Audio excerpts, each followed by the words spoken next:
আসসালামু আলাইকুম সম্মানিত অভিভাবক ও আমার প্রিয় ছাত্রছাত্রী ভাই ও বোনেরা, আশা করি সকলে ভালো আছি। কথা বলবো আমেরিকার ইমিগ্রেন্ট ভিসা বন্ধ হয়ে যাওয়াতে স্টুডেন্টদের জন্য নতুন সুযোগ তৈরি হলো নাকি একটা বিপদ বাড়লো এটা নিয়ে অনেক স্টুডেন্ট ভাই বোনেরা জানতে চাচ্ছেন যে আমেরিকার ইমিগ্রেন্ট ভিসা বন্ধ হয়ে গেছে, এতে করে স্টুডেন্ট এবং ট্যুরিস্ট ভিজিটর ভিসার উপর কোনো প্রভাব ফেলবে কিনা এটা নিয়ে কথা বলছি আমি Rafiqul Islam, ideal overseas education থেকে।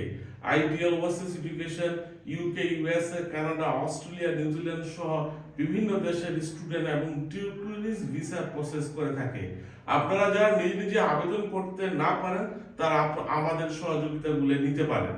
আমাদের অফিসের ডিটেলস এই ভিডিও ডিসক্রিপশন বক্সের ডিটেলস দিয়ে দেওয়া থাকবে।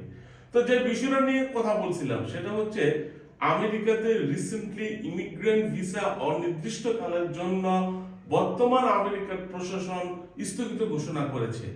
এর ফলে স্টুডেন্ট ভিসা, ট্যুরিস্ট ভিসা এবং অন্যান্য ভিসা ক্যাটাগরি যে একটা সম্ভাবনার নতুন দ্বার ওপেন হলো এটা নিয়ে আলোচনা করব।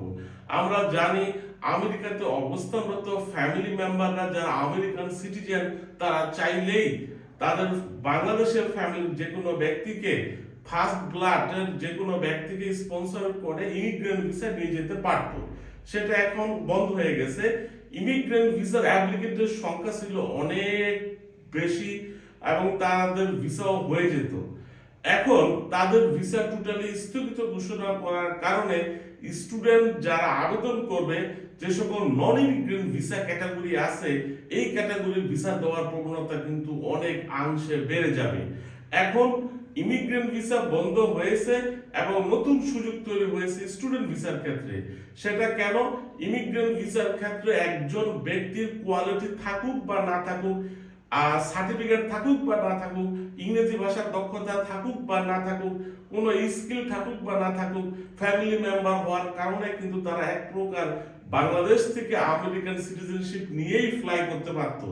যেহেতু এই মানুষগুলো আমেরিকাতে যাওয়ার পরে কাজকর্ম না করে আমেরিকান সরকারের বেনিফিট খেত, এই বেনিফিটটা বর্তমান আমেরিকান সরকার বন্ধ করে দিয়েছে এবং ইমিগ্রেন্ট ভিসা অ্যাপ্লিকেশনগুলো স্থগিত ঘোষণা করেছে।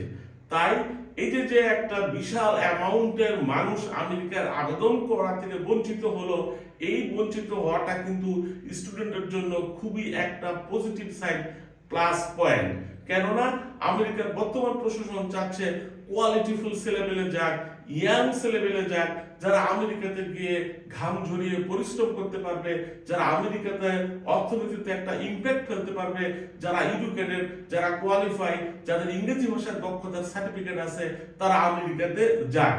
এই বিষয়টা আমাদের জন্য একটা সুবর্ণ সুযোগ। আগামী সেমিস্টারগুলোতে আমেরিকার স্টুডেন্ট ভিসা দেওয়ার যেই চান্সেস সেটা বহু গুণে বেড়ে যাবে এবং তুলনামূলকভাবে অন্যান্য দেশের থেকে খুবই সহজ হবে। তাই আপনারা যারা আমেরিকাকে নিয়ে ভয় পাচ্ছেন, যারা মনে করতেছেন বর্তমান সরকার আমেরিকান স্টুডেন্ট ভিসা খুবই কম দিবে, তারা এই ধারণা থেকে বের হয়ে আসার এখন একটা সুবর্ণ সুযোগ। এই সুযোগটাকে আপনারা কাজে লাগান। যেহেতু ইমিগ্রেন্ট ভিসা বন্ধ, একটা বিশাল অ্যামাউন্টের মানুষ এখন আবেদন করতে পারবে না। এই কারণে আমেরিকান এম্বাসি থেকে অ্যাপয়েন্টমেন্ট পাওয়ার যে জটিলতা এটাও থাকবে না। At the same time immigrant visa যেহেতু অ্যাপ্রুভ হবে না বা আবেদনই করতে পারবে না, সেক্ষেত্রে নন ইমিগ্রেন্ট ভিসা, বিশেষ করে স্টুডেন্ট যেটা DS 160 ক্যাটাগরি F1, এই ক্যাটাগরি ভিসা দেওয়ার প্রবণতা অনেকাংশে বেড়ে যাবে। কেননা স্টুডেন্টরা ইয়াং থাকে, কোয়ালিটিফুল থাকে, স্কিল থাকে এবং তারা এডুকেটেড হওয়ার কারণে আমেরিকার অর্থনীতিতে একটা প্রভাব ফেলতে পারবে। এই সরকার, আমেরিকার বর্তমান সরকার সেই জিনিসটাই চাচ্ছে, এখানে কোয়ালিটিফুল ছেলেমেলে আসুক, এখানে স্কিল ইমিগ্রেন্টরা আসুক, যারা আমেরিকার অর্থনীতিতে একটা ইম্প্যাক্ট রাখতে পারে। তাই যারা আবেদন করবেন আমেরিকাতে, বিশেষ করে নন ইমিগ্রেন্ট ভিসা হোক, সেটা স্টুডেন্ট হোক, সেটা ট্যুরিস্ট ভিসা বা অন্যান্য ক্যাটাগরি যত নন ইমিগ্রেন্ট ভিসা আছে, আমার যেই অবজারভেশন এতে আমি মোটামুটি ভাবে বিশ্বাস করি যেহেতু ইমিগ্রেন্ট ভিসা বন্ধ, তার মানে নন ইমিগ্রেন্ট ভিসা দেওয়ার প্রবণতাটা বাড়বে এবং অনেক দুর্বল স্টুডেন্টও এই সেমিস্টারে ভিসা পেয়ে যাওয়ার একটা সম্ভাবনা রয়েছে।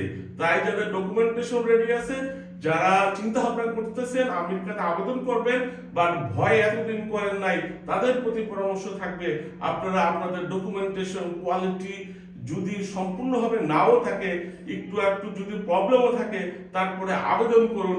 নিজেকে শুধরানোর এখনো টাইম আছে। সেপ্টেম্বর সেমিস্টার আসতে এখনো 5 থেকে 6 মাস, একটা এনাফ টাইম।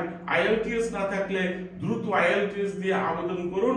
আশা করতেছি আমরা এই সেপ্টেম্বর 2026 সালে প্রচুর পরিমাণে ভিসা পাবো। আমেরিকার স্টুডেন্ট ভিসা সংক্রান্ত যে কোনো তথ্যের জন্য আমাদের অফিস ভিজিট করার আমন্ত্রণ রইল। আপনাদের সকলের প্রতি রইল শুভকামনা।